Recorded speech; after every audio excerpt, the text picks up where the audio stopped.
Welcome to part 2 of my Imperfect Victim series on Britney Spears. Today, we are going to be talking about the events leading up to Britney's breakdown, okay? So Britney's breakdown at the time was framed as a personal failing, a sad story, or a cautionary tale.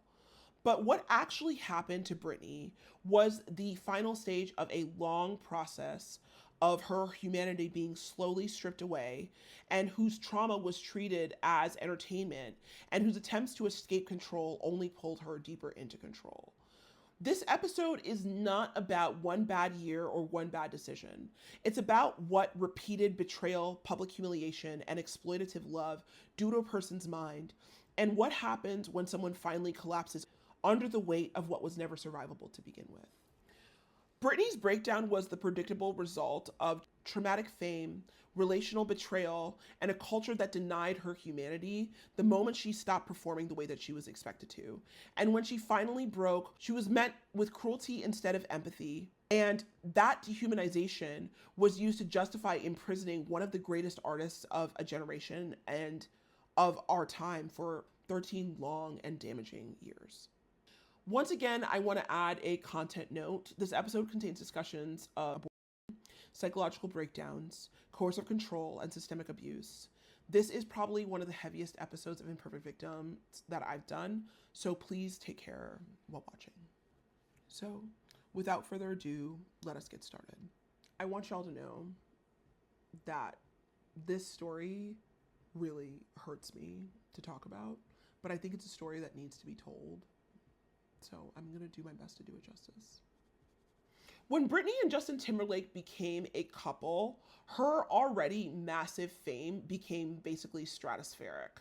Both Justin and Britney were incredibly famous. NSYNC was the most famous boy band, and he was like, the leading man in NSYNC. And Britney Spears was obviously the most famous pop star. That relationship was seismic and tectonic and resulted in some of the most iconic photographs that remain like part of pop culture history and are fixtures of the early 2000s. And before they even started dating, Britney's sexuality, morality, and body was already a subject of constant public scrutiny, with interviewers constantly humiliating her, interrogating her about as if her natural transition from adolescence to adulthood was a moral failing or a matter of public entitlement. But Justin was not subjected to this same treatment.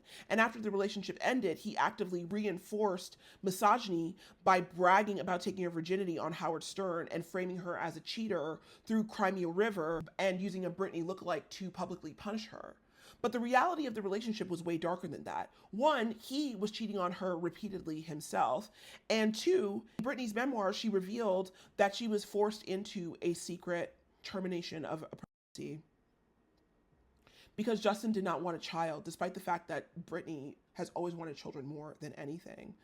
And so she was forced to experience that loss alone on the bathroom floor while Justin protected his image. The Every Time music video actually told the story of what happened between Britney and Justin, but nobody knew the truth of it all. But in retrospect, it became painfully obvious what that video was about, and intensely tragic.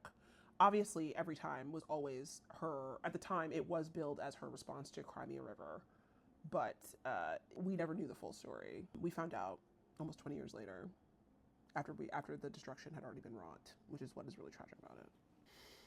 And after that breakup, Justin compounded the damage by allowing the public to frame her as impure and disposable, while he profited directly from this framing.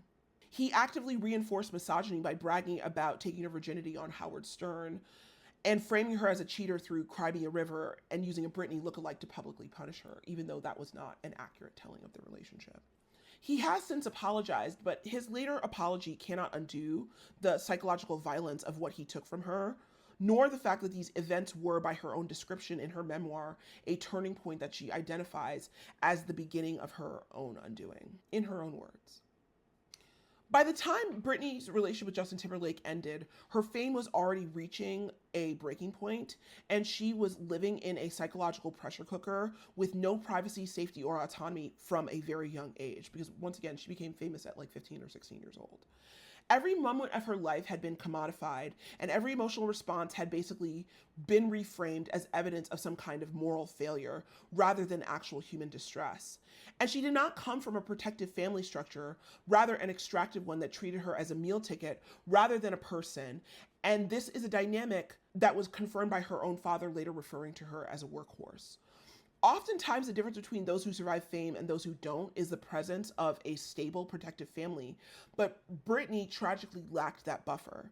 She already had begun rattling, I feel, at the bars of her cage as early as Lucky, but by this period, what began as a whisper really turned into a scream. Her eventual collapse, I feel, was orchestrated by a system that consumed her, refused to protect her, and used her suffering as misogynistic entertainment while offering zero empathy as she unraveled. And the part that people really don't want to think about when it comes to Britney Spears and Justin Timberlake is that Britney was privately broken down in ways that the public had no idea of and had no idea of how to imagine, and then publicly broken down and made and slut shamed and degraded and mocked by the man that she used to love. And after absorbed that hurt and that harm, she wasn't given any sort of empathy from the public. And in fact, the machines surrounding her only demanded more of her at that time. The noose around her neck was tightened. In the next part, we're going to get into what happens when somebody is already bleeding and everybody around her wants to take a cut. So I'll see you guys then for part 2B.